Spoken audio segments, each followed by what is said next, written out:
private talks need to be recorded. In this case, I will take a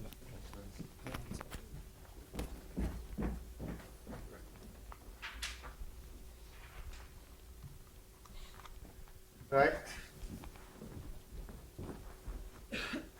It gives me a great pleasure to introduce our next speaker and one of my fellow organizers, Ernst Hairer from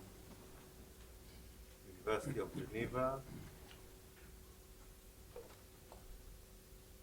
who will be talking on the conservation of energy and actions in numerical discretizations of nonlinear wave equation. Thank you very much.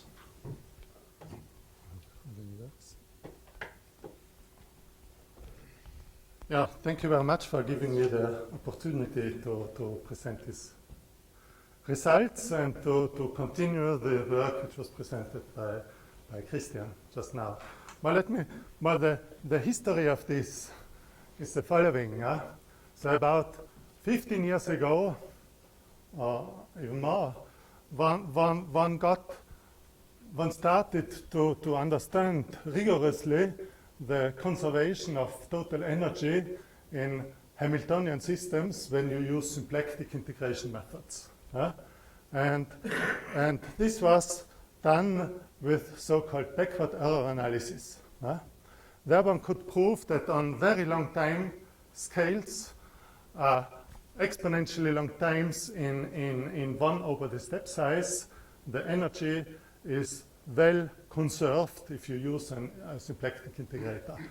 But this does not give you, as I have explained in the seminar last week, this doesn't give you any insight if you consider Hamiltonian systems with highly oscillatory solutions.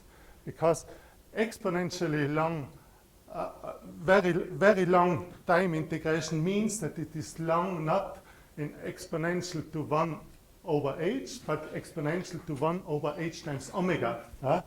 And if omega is the largest frequency.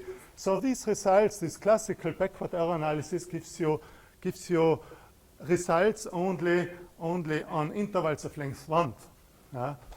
So about 8 years ago, we started together with Christian Lubich and David Cohen, we started to think about getting results on energy conservation also for highly oscillatory problems, for just the problems which we have seen in the last talk. And we managed to develop these modulated Fourier expansions to get insight into the long time computations with numerical methods when there is first one high frequency, and as Christian has shown, also several high frequency where you have to take care about resonances. So the next question was, of course, can we extend this theory to infinite dimensions? Can we get similar results on the long time behavior, on the long time conservation of energy, also for wave equations? And this will be the contents of the talk. So in the first part, I will describe the problem. So it will be one-dimensional wave equations. Second part, the numerical discretizations. Then I will give the estimates which we could prove. And in part 4, very shortly, I would like to recall this technique. And in the final part, I would like to show how just considering these so-called exponential integrators, one can also get insight for other discretization methods like the well-known leapfrog discretization, which is widely used.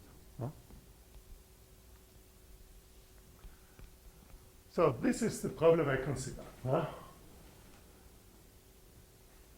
Let me write it on the blackboard, because so it's just the second derivative of u with respect to t minus the second derivative of u with respect to x plus rho times u plus a nonlinearity. We'll assume that rho is a positive constant, and that nonlinearity smooths the analytic, and starts with quadratic terms, quadratic and higher terms. We consider periodic boundary conditions, a space interval of length 2p, p positive, periodic boundary conditions, and initial data that are small in some Sobolev norm. This, of course, tells you that nonlinearity is small. Okay, this is equivalent to saying that it is a weakly perturbation of a linear problem. Yeah, but we want to get information on very long time intervals. So even with small perturbations, nonlinear perturbations, this is a non-trivial. So this is the problem. But it's, of course, well known that this problem, the Hamiltonian and the momentum are exactly conserved along the solution for all times where the solution exists. And this was one of the aim of this talk is to understand to what extent numerical approximations also nearly conserve energy and momentum over long times. So this is the main concern of this talk. And it turns out, as we have already seen in the previous talk, that one cannot, it's not possible to just study the good energy conservation or good momentum conservation without looking at these oscillatory energies, without looking at these harmonic actions. And this is, I would like to explain them a little bit in detail. So for this, I write the solution of the wave equation in terms of Fourier series. I denote the Fourier coefficients by uj of the solutions, and the Fourier coefficients of the time derivative of the solution I denote by vj. And then this wave equation just becomes written in Fourier modes, the second time derivative of uj plus omega j square times uj plus the j's Fourier coefficient of the this is u of the nonlinearity is equal to 0, where omega j square is just j square plus 1. So I get the infinite dimensional ordinary differential equation which we would like to study. Okay. So if you don't have nonlinearities here, then you have just a harmonic oscillator, a decoupled system of harmonic oscillators, and you know for every Fourier mode, for every j, the harmonic energy is exactly conserved. And this is exactly the harmonic energy divided by the frequency corresponding to the linear part. Okay? I call this harmonic action. Okay? The interesting thing is now that these harmonic actions are all not exactly, but nearly conserved over long times, also for these nonlinear problems. And let me show this at an example. Now I take rho 1/2 as nonlinearity minus u squared. Initial functions such that they are in the Sobolev spaces h s plus 1 and hs with s smaller than 2. And in this picture, I show the total energy, the momentum, and these harmonic actions. During this talk, you will see several times pictures very similar to this one, so I will explain this in detail. On the horizontal axis, there's just time. Vertical axis is in logarithmic scale. And the bold black lines are total energy and momentum. So this one, the black line on top, is the total energy. And this one is the momentum, which are, of course, straight lines. They are exactly conserved. And alternatively, in blue and in red, are shown these harmonic actions. And of course, since if you are in some Sobolev space, these Fourier coefficients decrease. Also, the actions will decrease. And so, with increasing index, the actions will decrease. Okay, but here you see, well, they are not exactly conserved. There are some oscillations, but they are nevertheless very well conserved over very long times. And all these actions, also up to here, I have shown 64 or something like this. But before I make a rigorous statement about the conservation of these actions in the analytic solution, I would like to introduce the numerical discretizations which I consider. I would like to consider first semi-discretizations in space, where I discretize only space and not time. And I will just concentrate on the pseudospectral method. And then I will also consider full discretization, where you discretize space and time. Essentially, I will apply a time integrator, an exponential integrator, or the leapfrog method to the semi-discretized equation. So I recall you the pseudospectral semi-discretization. On this interval of minus b plus b, I consider an equidistant grid, okay, with 2m grid points. Okay. And I'm looking for a trigonometric polynomial of degree m, such that this polynomial, this trigonometric polynomial, satisfies the wave equation exactly at the collocation points. This is the definition of the pseudospectral semi-discretization. And of course, for the coefficients of this trigonometric polynomial, this leads to an ordinary differential equation. If you insert this at the grid points here, you get this, where the fj, just given by this formula, and f2m denotes a discrete Fourier transform, okay, which can be computed very efficiently by FFT.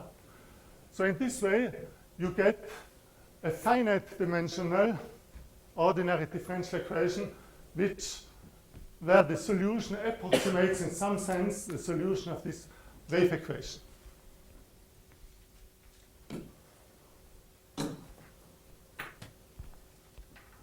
What is known about this finite dimensional system? Well, it's again a Hamiltonian system. So you can write it down explicitly, the B. So this system which you get by this pseudospectral method leads to a Hamiltonian system. So you have a quantity that is exactly conserved by the solution of this semi-discretized equation. But I would like to mention that this is not equal to the energy of the wave. It will be an approximation, but it is not exactly the same as the energy of the wave equation. Okay, there's a difference because you have only here finite sample. Second remark, in the wave equation you had as a second conserved quantity the momentum. You don't have this anymore in this semi-discretization, in this ordinary differential equation. You can consider the momentum just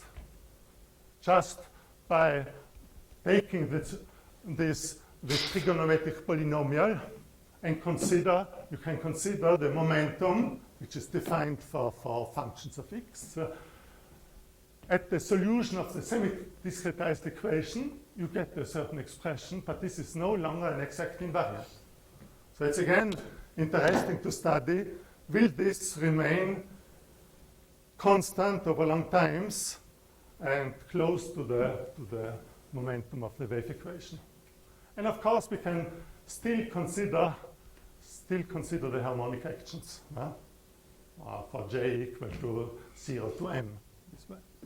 So we have here, so the Hamiltonian of the original wave equation is not exactly preserved, nor is the momentum, and of course not the actions, because they were not exactly preserved by the wave equation. Sorry, what is this I again in the momentum? This? No, the little I in the momentum. This is just square root of -1. The usual I. Usually, square root of -1. So you have a complex momentum. No, this is the space derivative. If you have the space derivative of e to the power of ijx, you get this ij. Okay. Well, in fact, there should be a minus sign.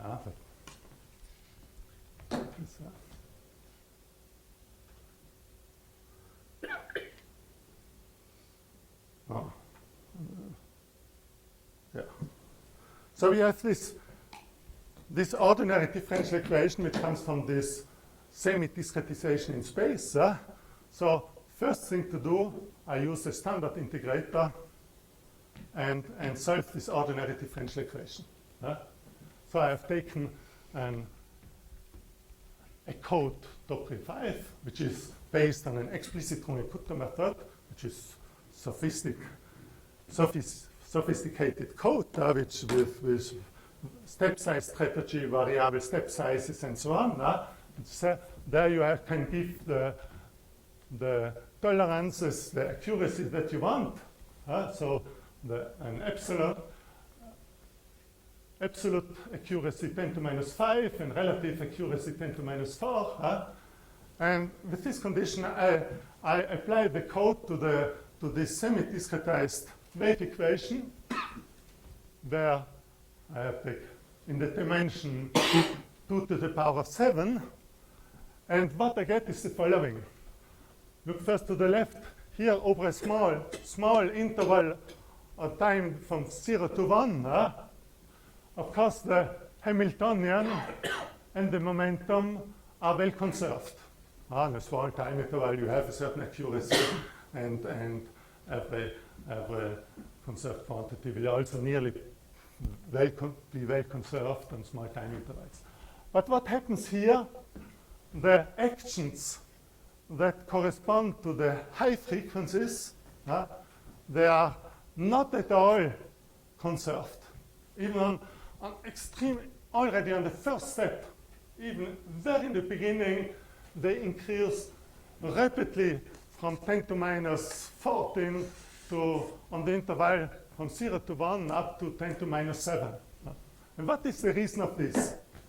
If you think of an explicit Runge-Kutta method, you have, of course, high accuracy if h times omega is close to the origin, is small.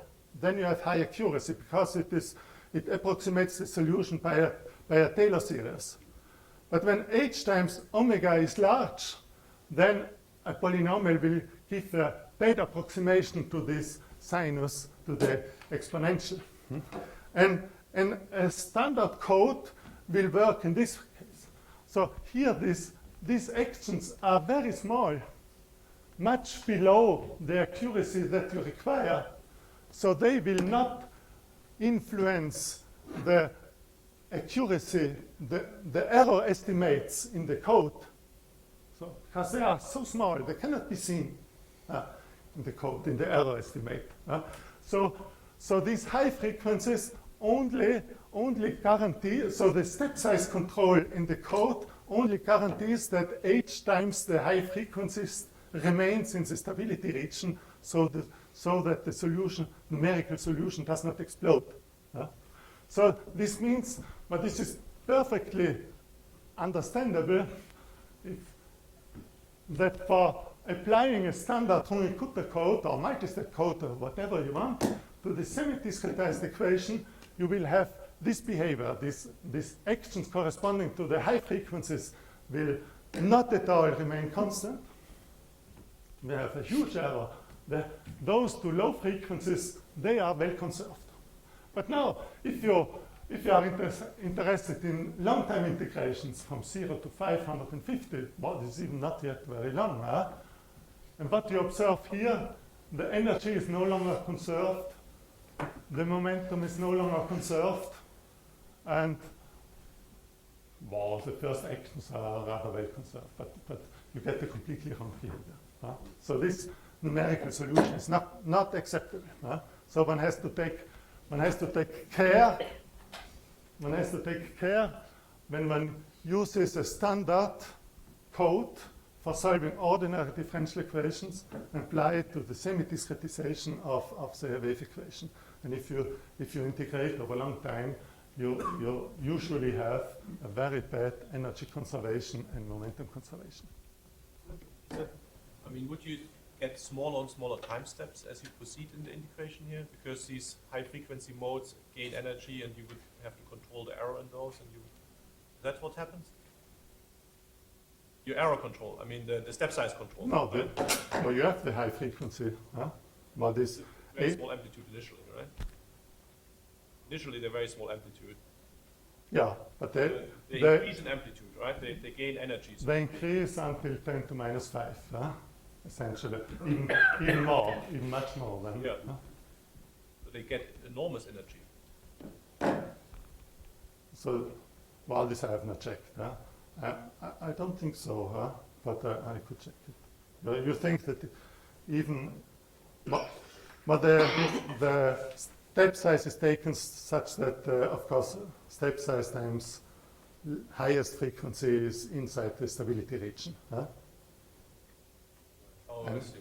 And close to they remain close to the border of the stability region. And this, I think, I would have to check it, but this, I think this remains restricted by this stability requirement. Okay. So instead of just applying a code to this equation, I consider this, which I call exponential integrators, because they use some cosinos, which are exponentials in the method. But this method is, of course, exactly the same which Christian has already discussed. So I will be fast here. Applying to this gives this. Throughout this talk, I will suppose that the method is symplectic. So this relation between the functions psi and phi, and the velocity approximation is given by this relation. Now you have here the sink, but this is just if you have no nonlinearity here, this gives you the exact solution.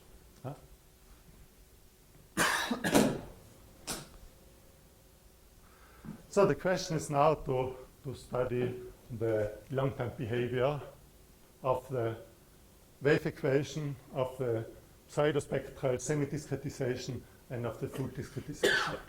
So in this part 3, I will present the results and discuss the results. First, the exact solution of the wave equation. Of course, energy and momentum are exactly conserved, so nothing has to be said about this. I recall the definitions of the harmonic actions along the exact solution of the wave equation. And now, the precise result is the following. Under the assumption that, under these two assumptions, and the first assumption is a non-resonance condition. I have not formulated it exactly because it's complicated, but everyone who is interested to see it can look in the paper. But there's something like the Afantium condition. Yeah. So, and it states you fix a n, so you want that your estimates are valid over times of length epsilon to the power minus n. Okay, so you fix n, say n equal 3 or n equal 10. Huh? And an epsilon positive, this is just the norm of the initial values, which should be small. And then this is our assumption that there exists a sigma such that a certain expression is small, is smaller than epsilon to the power of n. Huh? Okay. But this is why I should say, at least at this moment, that this near conservation of harmonic actions is again not our invention. Also, our proof is different, but it's recently Bambusi and Bourgogne, a little bit earlier, they have also considered this. Huh? And in particular, Bambusi shows that this non-resonance condition, well, if you assume rho, this parameter rho, varying in a compact interval away from 0, then it shows that this non-resonance condition is satisfied for almost all rho. This means for on a subset of this interval with full measure. And in fact, my numerical computations with very many different values of rho, I could never observe. I could never find a rho such that this condition was not satisfied, so that the harmonic actions were not well conserved over long times. And in a certain Sobolev norm, we assume that the initial values are small. Under these two conditions, one has the following result. If S is larger or equal to sigma plus 1, where sigma is given, it's a large number, it's given by this non-resonance condition, then you have that these actions along the exact solution of the wave equations remain nearly constant in this sense. Okay. So I have divided here by epsilon squared, because epsilon squared is the size of these actions, because you assume that the norm of the initial function is equal to epsilon. So this means that over long times, these actions are nearly conserved. And even this sum is nearly conserved.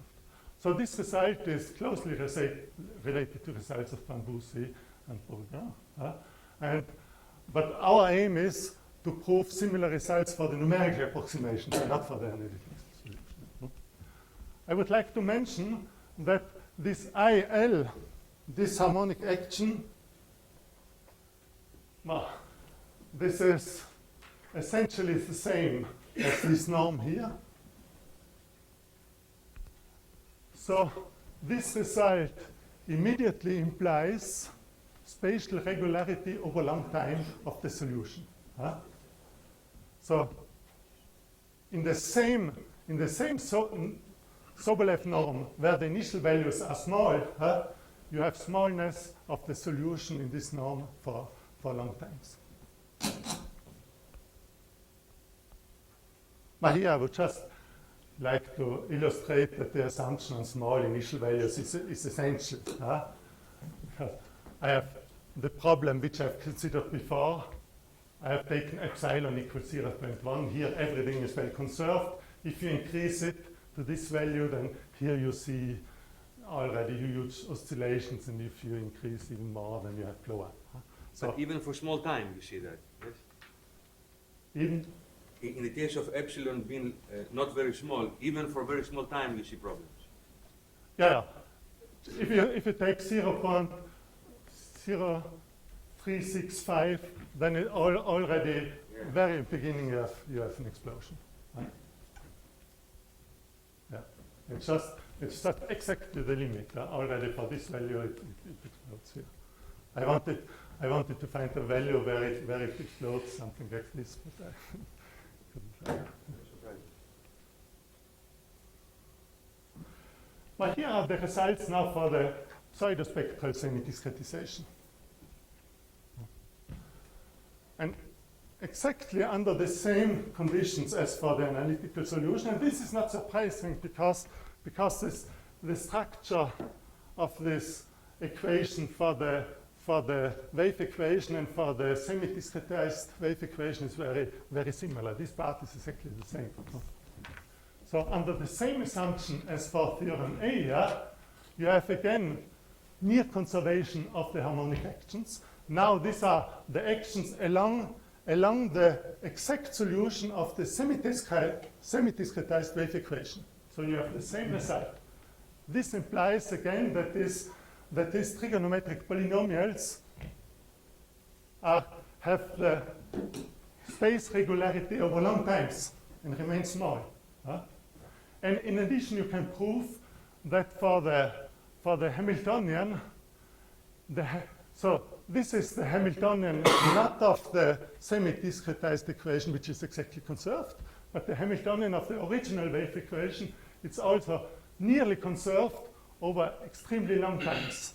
So you have the relative error is, you have a factor epsilon, and this comes from the pseudospectral discretization, which is also very, very small. For the momentum, I would not like to. I have written here the same estimates, but with a factor of t, a linear growth. But I think that this is not optimal. Numerical experiments show that you have conservation without this factor of t. And just this morning I have had some ideas how one could prove this, but so just take away this result is proved with linear growth, and this constant here is very small. It's a very small linear growth, but I think that you have even conservation without growth. For the full discretization, there you need further assumptions. Essentially, the first assumption is as for in the analytic situation, you have a non-resonance condition for the equation, exactly of the same form, which is satisfied for nearly all values of rho. And the last assumption is also the same. But you have two additional assumptions. A numerical non-resonance conditions, which means that the h times omega j should not be too close to multiples of pi, and this symplecticity condition. So under these conditions, you can again prove the same results on long time intervals. And the first one, this is the most important. The actions remain nearly conserved, and this is exactly the same result as before in the analytic, which implies regularity. And also for the Hamiltonian, well, now we compare it to the Hamiltonian of the semi-discretized wave equation, which is of course no longer exactly preserved by this time discretization, and it remains also constant without drift over long times. Okay. Here probably you can show it without this vector for the momentum.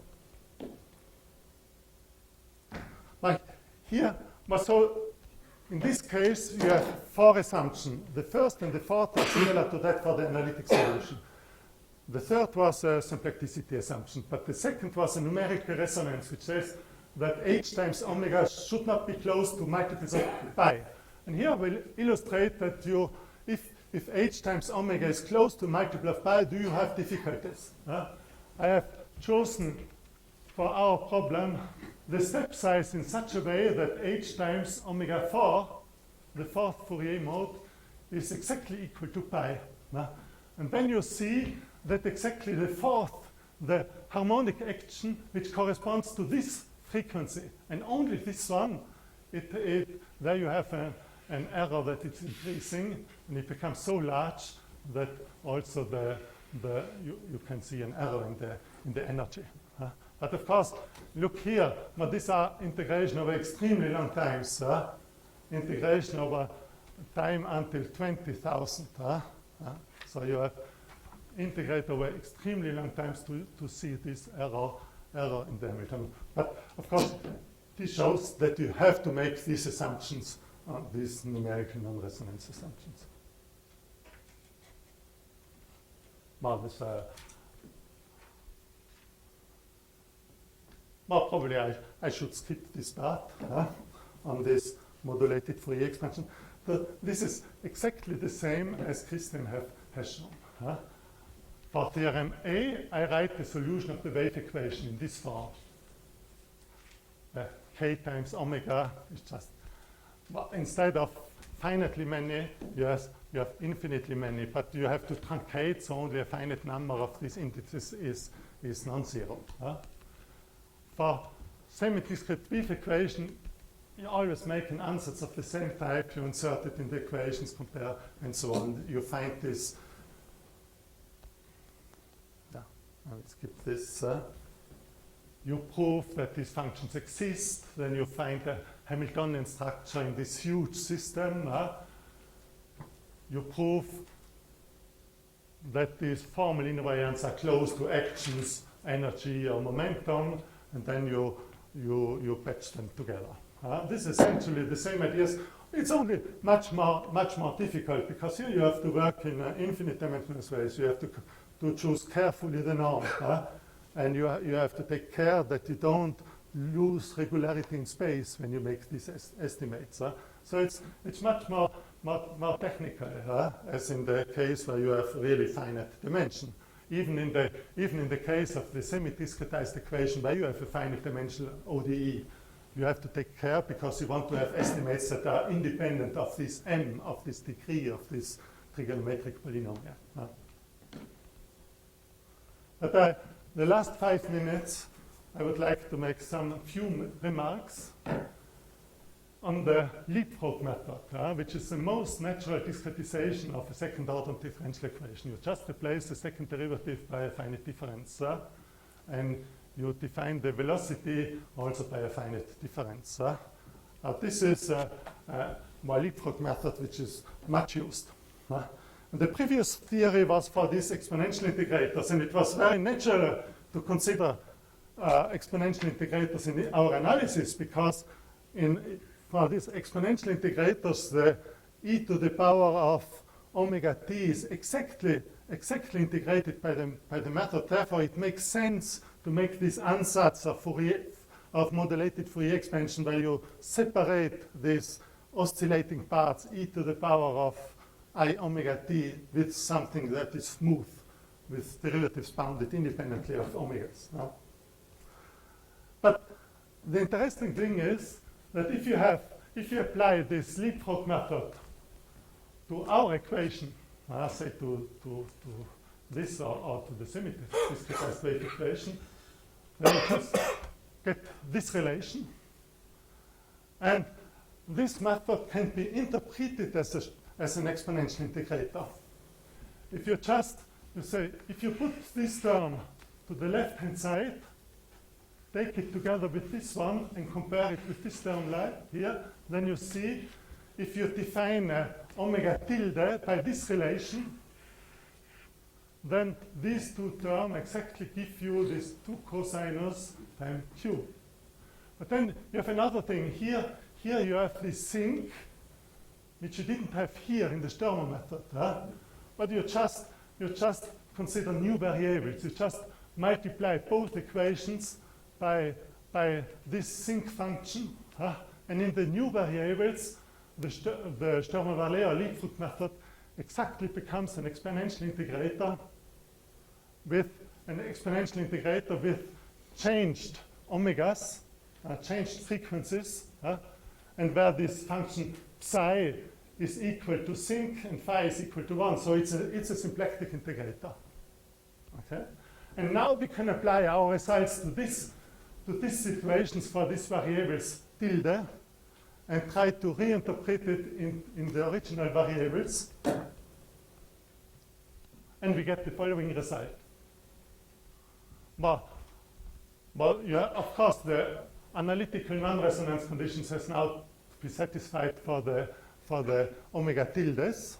The numerical non-resonance condition is automatically satisfied because for Sturmer-Vallée you have because of linear stability reasons, you have in any case to assume that h times the highest frequency is smaller than 2, which means that by this relation that h times omega g m tilde is smaller than p, away from p. So you don't have numerical resonance in this case. These are automatically satisfied. Symplecticity is also satisfied.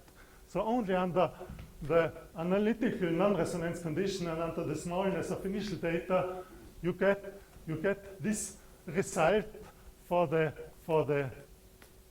where everywhere you have right tilde. So for this EL tilde, I have to write here the Q tildes and P tildes, but the P tilde is equal to the P, and the Q tilde was the Q multiplied by the sinc.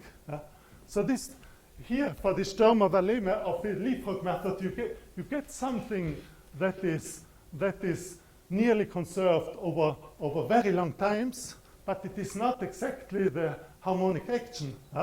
So it just, first of all, you have different omegas, and here is the term that is better, makes a difference. But if h times for low frequencies, if h omega is small, then you see that this omega tilde is very close to omega. Okay? So for low frequencies, this expression is very close to the harmonic action of the original problem. So only for the very high frequencies, this will be badly conserved, but there will not be a drift because there is something close to it that is exactly conserved over long times. And if you do a numerical computation, you can exactly observe this. But this is done the computations with these leapfrog methods very close to the linear stability limit. So h times the largest frequency is 1.92, very close to the limit value 2. But energy and momentum are well conserved. And here I've only shown every fifth harmonic actions. They are well conserved, those that correspond to low frequencies.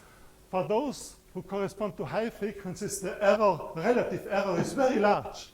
You see it's 10 or nearly 100. The relative error is very large, but they remain bounded. There is no drift in it, and therefore this huge error does not influence the conservation of energy. So I will stop here. These are the reports which we are writing. This one is finished on the analytic solution. The one on pseudospectral semi-discretization should be finished this week. And we hope that for full discretizations should be ready soon. So, thank you. Thank you. Perhaps you should have delayed this talk to the afternoon, and then the factor of t would have disappeared. If there are questions, now we time. Sebastian. Yes, Sebastian. I remember from this Pampusi work that these non-resonance conditions are quite delicate to show for the wave equation, right? I mean, these rows and it's all. So what happens? I mean, you now moved when you apply the Sturmer-Weyl method. You got changed frequencies, right? Yeah. Is it still easy to show that these non-resonance conditions are actually true No, in the numerical dispersion? This we didn't check in detail. I mean, This is of course a very, very delicate question. And also, but of course, Pampusi has shown that for given n and for given epsilon, you can find a sigma such that this expression is bounded by epsilon to the power of n, but this sigma is very large. So it's already for n equal to 2, it's something like 500 for n equal to 3. So it's incredibly large, but so there's still a huge gap with what you can prove and what you observe, because in our numerical computations the S was equal to 2 or something. Yeah? But at least we know for sufficiently high regularity, then this is satisfied. Of course, for the if you change to the omega tildes, one has to take Well, the care same of as if you discretize in space with the finite difference method, right? Exactly. Yeah, yeah. In this relationship you saw between the stormy relate integrator and the exponential integrator, this relationship between omega tilde and omega, they remind me of this usual thing you have when things blow up, when you sum up the series. These are the two terms, the first terms of the series. No, earlier. The relationship between, yeah. So this is the relationship between omega tilde and omega. Yeah. Above. You see, this is just the usual things that when things blow up, you try to sum up the series. But my main question is the following. As you mentioned at the beginning of your talk, of course, this is almost a linear theory, but because it is for a long time, of course, it's again highly non-trivial. But on the other hand, one would expect this interplay between time and nonlinearity, and that's why I was very surprised when you saw that you had problems when the nonlinearity became large, even for very small times. This, to me, is very strange. Can you explain this? No, this I cannot explain. Okay. Yeah. You see, I'm very new in this field of Hairer equations. Until last year I only worked on ODEs. But of course, this theory is very close to ODE theory. But nevertheless, the dimension is infinity, and one has to work with these Sobolev norms and so on. But maybe someone else can. I don't know if Christian knows. It's nonlinear wave equation, the one with a large nonlinearity.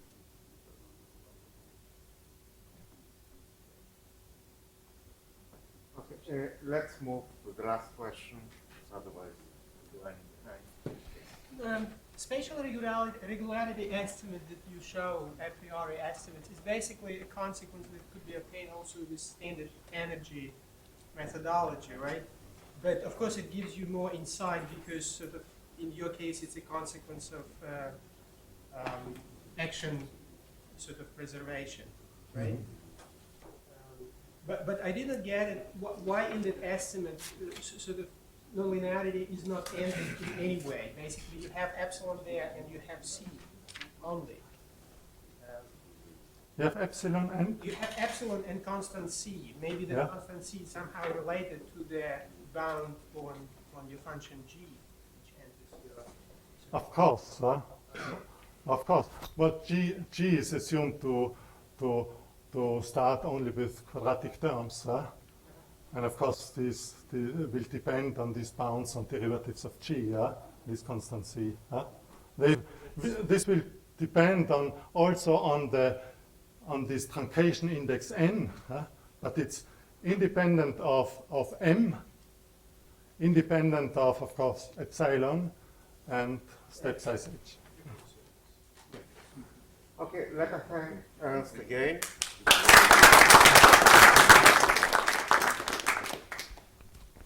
And the next talk will